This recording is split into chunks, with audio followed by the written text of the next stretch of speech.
খিচুড়ি। বন্ধুরা আজকে খিচুড়ি হয়েছে বন্ধুরা। আজকে শনিবার, এখন 2টোর সময় খিচুড়ি খাচ্ছি, 1:45 বাজে।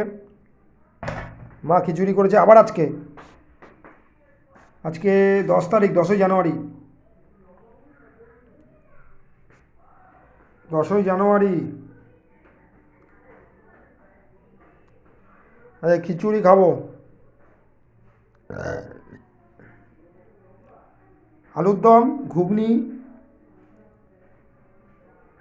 আমি ছোলার ডাল, সরি, ছোলার ডাল।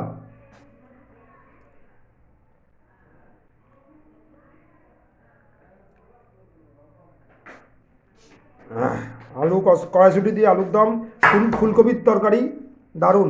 খিচুড়ি আবার মা করেছে, সবজি সবজি দিয়ে তরকারি। খিচুড়ি খুব ভালো লাগে, থ্যাংক ইউ, মা করেছে।